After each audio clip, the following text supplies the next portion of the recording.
বর্তমানে আমাদের সবার কাছেই একটি স্মার্টফোন আছে। স্মার্টফোন থাকার পরেও আমরা কিন্তু আমাদের নতুন কোনো ঠিকানা খুঁজে পেতে অনেক কষ্ট হয়।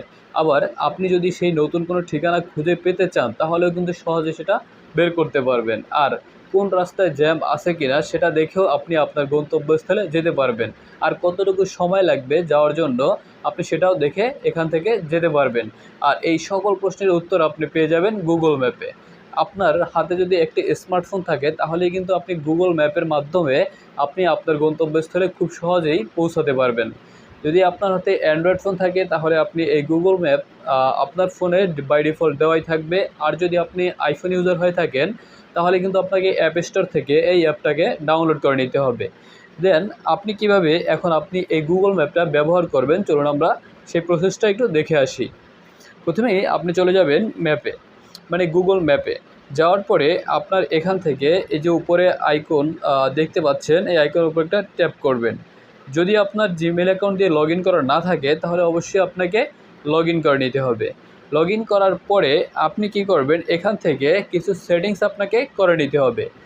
কিভাবে সেটিংসগুলো করবেন, প্রথমেই আপনি এখান থেকে চলে যাবেন সেটিংস অপশনে। সেটিংস অপশনে যাওয়ার পরে উপরের দিকে পেয়ে যাবেন অ্যাপ ল্যাঙ্গুয়েজ, এখানে ট্যাপ করবেন। দেন বাই ডিফল্ট এখানে ইংলিশ সিলেক্ট করা থাকে, আপনি যদি চান এখান থেকে বাংলাও সিলেক্ট করে নিতে পারেন। নিচের দিকে অনেক ল্যাঙ্গুয়েজ পেয়ে যাবেন, আপনি আপনার মতো আপনার যে ল্যাঙ্গুয়েজটা রয়েছে, যেমন বাংলা আছে বাংলাদেশ থেকে, তারা বাংলা সিলেক্ট করে নেবেন। আর যদি আপনার হিন্দি বা উর্দু বা ইন্ডিয়ান হয় তাহলে তারা তাদের মতো করে আপনার ল্যাঙ্গুয়েজটা এখান থেকে সিলেক্ট করে নেবেন। তো আমি এখান থেকে বাই ডিফল্ট ইংলিশে রেখে দিলাম। আর নিচের দিকে এখানে বাংলা আছে, আপনি চাইলে বাংলাও সিলেক্ট করে নিতে পারেন। দেন ব্যাকে চলে যাবেন। ব্যাকে যাওয়ার পরে আপনি একটু নিচের দিকে চলে যাবেন। এখান থেকে আপনাকে যে ডিস্টেন্স ইউনিট একটি অপশন আছে, এটাকে আপনাকে এখান থেকে সিলেক্ট করে নিতে হবে।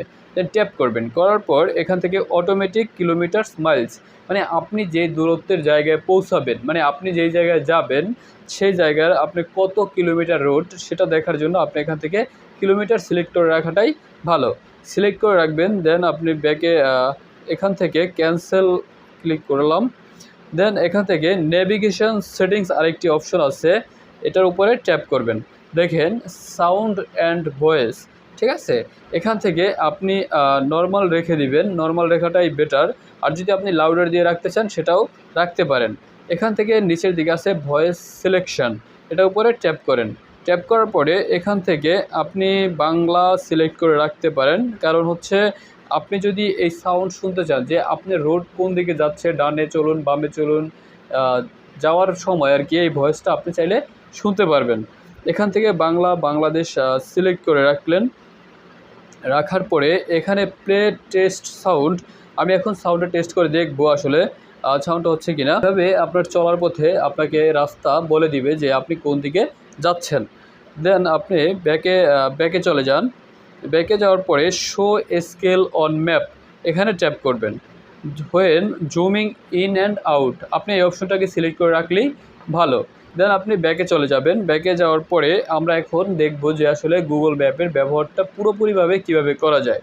দেন আপনি এখানে সার্চ হেয়ার, এখানে সার্চ করবেন, আপনি যেই জায়গায় যাবেন সেই জায়গার নামটা এখানে পুরোপুরিভাবে লিখে দিবেন। যেমন আমি লিখে দিলাম ঢাকা গুলিস্তান বাইতুল মোকাররম মসজিদ, যেখানে চলে আসছে বাইতুল মোকাররম মসজিদ। আমি এখান থেকে ট্যাপ করলাম।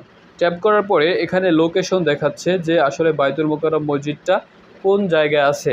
এখন এখান থেকে আপনাকে আরেকটা কাজ করতে হবে, সেটা হচ্ছে আপনার ফোনের যে জিপিএস অপশনটা আছে সেই